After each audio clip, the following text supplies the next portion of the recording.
Dr. Soojin Park grew up loving both computer programming and medicine. Ultimately, when she got to college, she chose to pursue a medical degree. But despite following that path and training to become a neurologist, she never truly gave up her love of programming. In fact, she grew more and more certain that she could apply computer processing techniques, such as artificial intelligence and machine learning, to improve patient outcomes. The path she forged to build a career with one foot in medicine and the other in computer science wasn't easy. And she often wondered if she was the only one who saw the potential yet to be harnessed in patient data. But Dr. Park persevered, and her passion for collecting and making sense of patient data led her to create something unique, the Cosmic Score. It stands for Continuous Monitoring Tool for Delayed Cerebral Ischemia, and it's a program that uses machine learning to help determine which patients in neurological intensive care units are at the highest risk of suffering a stroke. I'm Catherine Price, and this is Advances in Care. This week, I had the pleasure of talking with Dr. Park, Medical Director of Critical Care Data Science and AI at New-York-Presbyterian Columbia, about her research on signal processing and machine learning to do predictive analytics and what it can unlock for neurocritical care. Dr. Park, I'm so excited to get to talk to you today. Me too. Thank you for having me. Looking forward to our conversation. So can you tell me what motivated you to start working with machine learning and AI? So very early on in my training, I was really befuddled by how much data from the neuromonitors we were dealing with, and was certain that there was information in this data that was flying by. The thing that spurred my passion the most was that I felt that you should be able to look at a patient, all of their massive amounts of data at 10 a.m. on a Monday with a full team, fresh, all the experts there together to merge all the data together, and do the same thing for that patient Saturday night at 10 p.m. with maybe not a full team. And so from that original curiosity has just sort of continued, and I've built a team of multidisciplinary folks, and we mine that data. So physiologic data from monitors of the brain, of the heart, the lungs, all the things that you would see in an intensive care unit. And then we combine that data, we extract what we think is important information, and then we build that into models that hopefully can help physicians make more timely decisions. So I want to get into your research and learn more about the Cosmic Score, but first I think it'd be helpful to lay out what's actually happening with the patients you study who have suffered a brain hemorrhage. So can you tell me how physicians are currently dealing with the increased risk of stroke and delayed cerebral ischemia?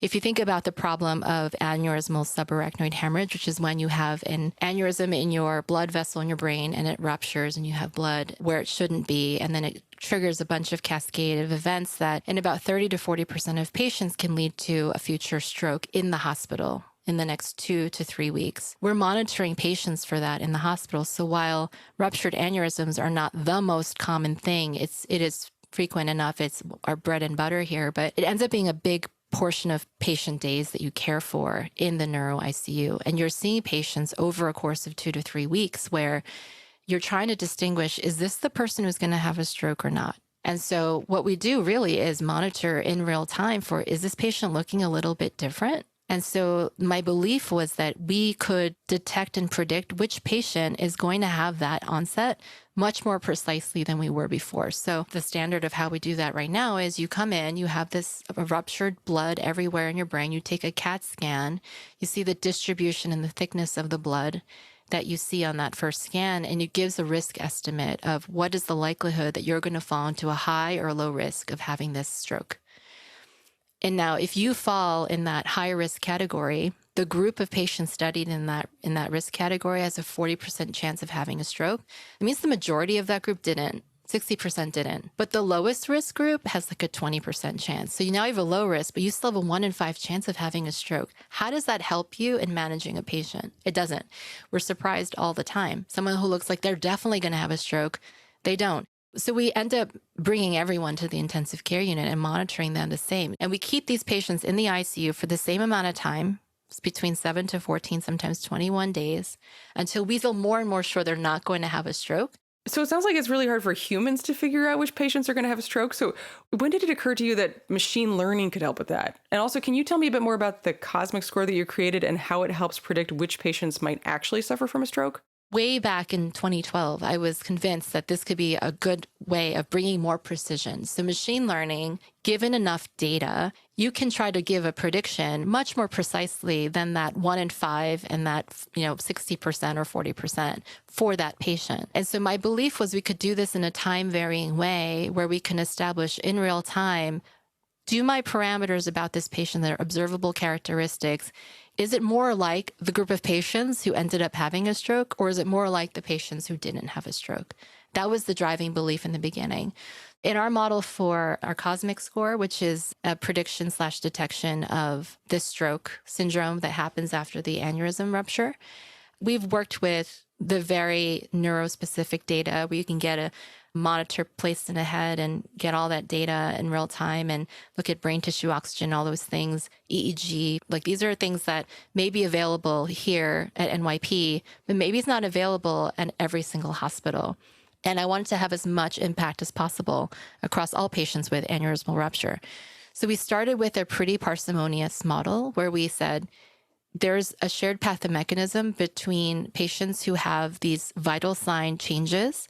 And can we see whether or not that change in the organism reflects also the patients who are developing this stroke afterwards? Because one of the hypothesized pathways by which this stroke might happen. So it turned out very early on that there actually was a signal. So by selecting unique vital signs like heart rate, blood pressure, just the simple ones that every universal patient in the intensive care unit is going to have, we could find a signal was pretty good on selecting which patient was going to have the stroke and which wasn't. So in other words, you don't actually need any fancy equipment that's hard to get, but you can just use things that are pretty much in any hospital. Right, exactly. So it takes a large body of patient data of patients who've had a ruptured aneurysm, who have or have not had this outcome of DCI or stroke.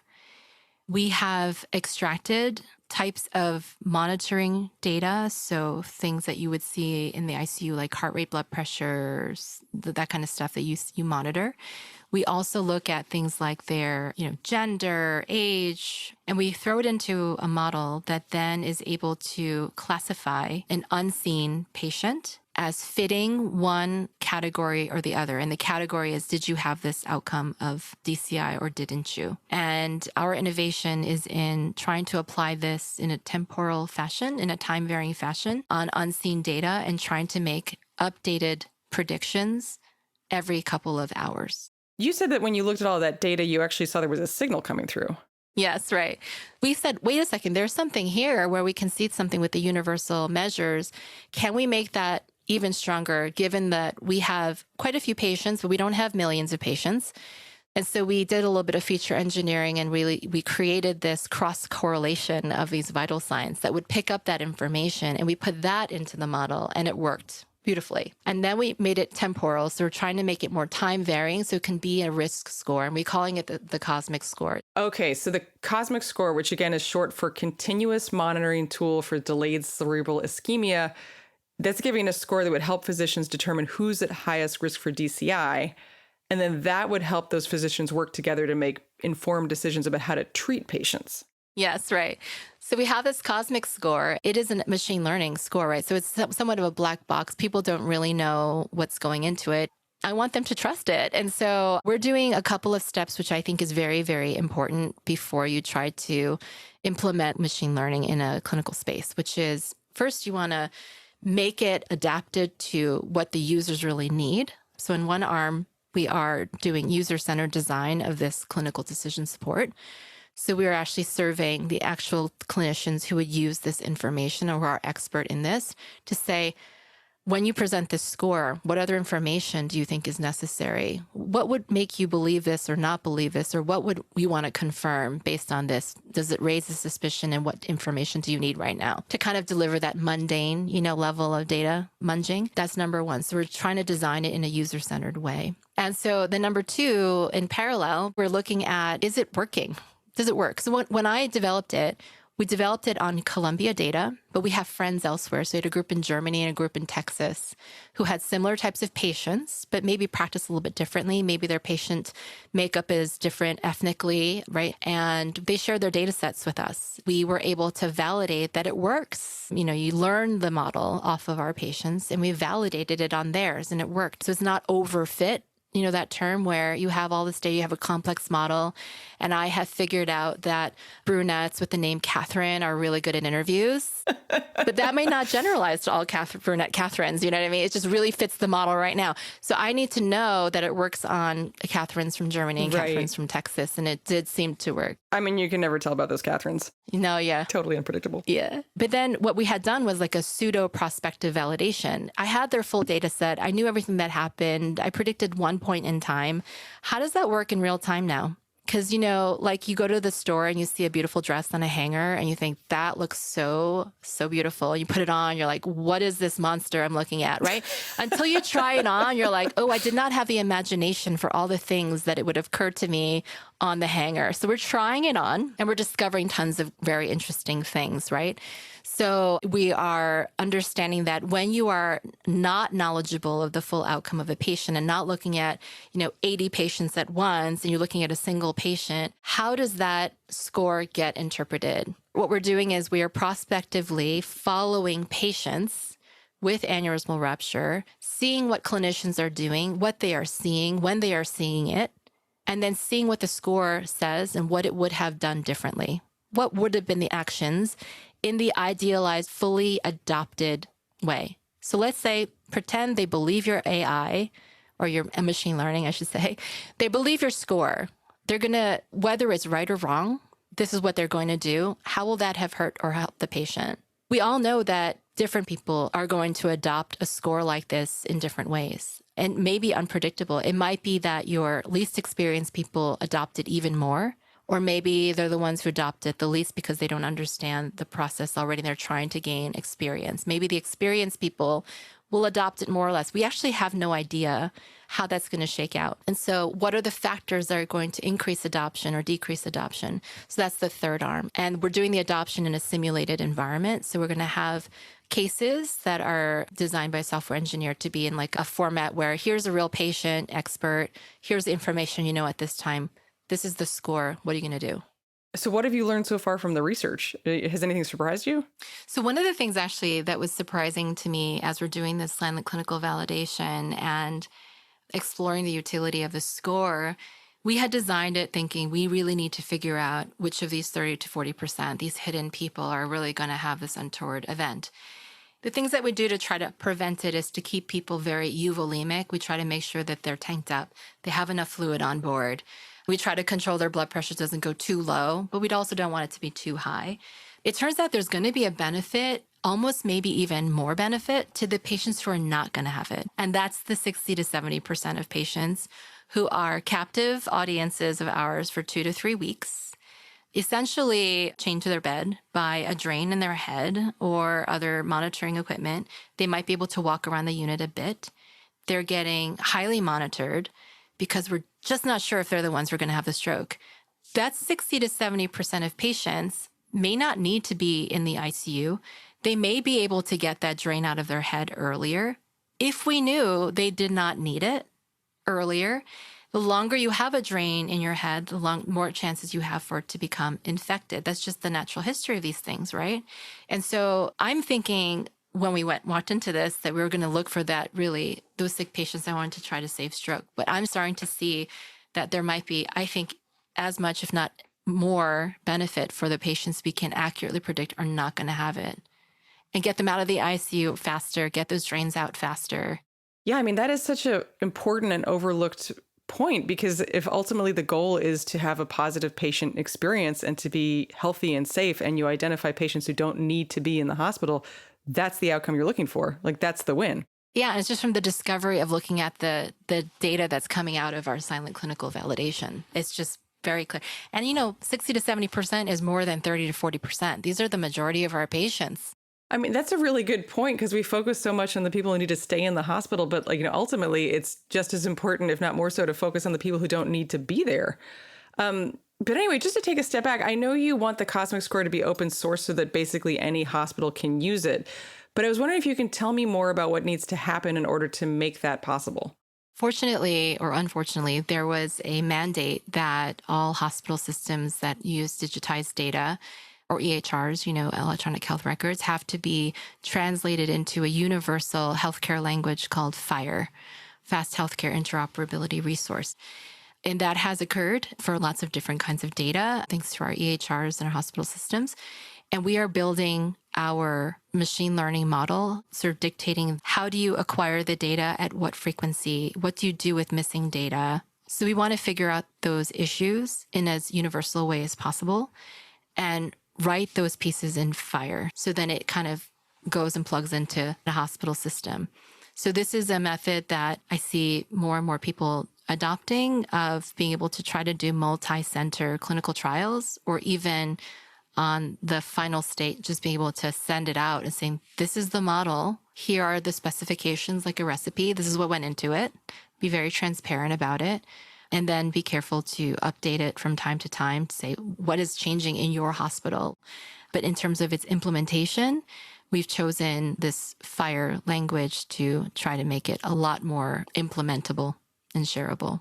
So I'm gathering that you really have an interest in looking at things in the big picture and trying to figure out how to improve the overall system and make it better. And that actually brings me to your role at New York-Presbyterian, because it definitely seems to me that that's what you're doing at NYP as well. So I'm wondering, can you tell me a bit more about your journey and what drew you to New York-Presbyterian? So in my previous institution, when I was a junior faculty member and trying to figure out how to, get this data to find this information, I had to kind of start from scratch. First, I had to get the data. And so I said, could somebody help me figure out how to get data off of these devices? I was really just knocking on the doors of everybody, the clinical engineers at the last hospital I worked at, and became friends with them. They let me play in the device graveyard, which is in the basement of the hospital. They had all these like ventilators and monitoring devices that were being fixed or, sort of in storage. And so they would let me practice getting data off of them. I remember one of my first forays trying to find mentorship. I knocked on a door. I traveled far and wide to go there. And they basically said, why are you doing such a weird thing? Like, what are you trying to do? Nobody's interested in this, Soojin. Go back and do something much more normal. And I was like, well, I guess you're not going to be my mentor. That was great because it encouraged me to find mentorship elsewhere. And so about 6 years in, I was 5 months pregnant with my second kid. And they reached out to me from Columbia and they said, we have a need for a clinical person who is mid-career. I said, and with your interest in informatics, it would be a perfect fit here because we have all of this data that you could just come here and mine. Like, you don't have to worry about getting the data anymore. There were only a couple of places that had invested on an enterprise ability to get data, and Columbia and New-York-Presbyterian was one of them. They celebrated the innovation. It was sort of a given, it's, of course, this is cool and new. Like, you'd bring something of value to us. The Department of Biomedical Informatics, I chatted with people from there on the first day, and they were also like, yeah, this stuff is great. What you're doing is so innovative, so original. Like, you've definitely got something here. And yeah, so it was really hard, even by the end of the day, to convince myself or anybody else, like, why I would possibly ever not come here. I never looked back. And when I got here, it was such a great decision. That must have felt so validating after all that time. It was. So if you could wave a magic wand, what would your vision be of what might be possible when it comes to machine learning and AI in terms of how this could change the way that doctors treat patients and then what the outcomes might be? Yeah, I'm hopeful that you're seeing machine learning and AI pop up in all sorts of places. Like, I'm working in a very specific case here where I'm using data that's observable and making tools that's going to help me make decisions. That comes from my sort of frustrations early on, right? I just want to do what I do, but better and more standardized. You're seeing it kind of pop up in workflow management. You're seeing it pop up in aiding. So say you're a radiologist and you're looking at a very fuzzy film limited by the technology you have, and you're trying to find a tumor and you have a certain amount of expertise. Now there's people working on AI or machine learning to guide the radiologist to pinpoint, say, I think there's an abnormality here, and these are the reasons why. It's interpretable. what do you think? So like it's like a boost or a help. It's a clinical decision support. So I think the possibilities are really endless and like so much potential. Yeah, I think everywhere you're going to see it. Well, thank you so much for making the time to speak with me today. This was absolutely fascinating, and I am truly looking forward to seeing what else you do. Thank you so much. It was fun talking to you. Huge thanks to Dr. Soojin Park for taking the time to talk with me about how data and machine learning can revolutionize neurocritical care and improve outcomes for patients. I'm Catherine Price. Advances in Care is a production of New York-Presbyterian Hospital. As a reminder, the views shared on this podcast solely reflect the expertise and experience of our guests. To listen to more episodes of Advances in Care, be sure to follow and subscribe on Apple Podcasts, Spotify, or wherever you get your podcasts. And to learn more about the latest medical innovations from the pioneering physicians at New York-Presbyterian, go to nyp.org/advances.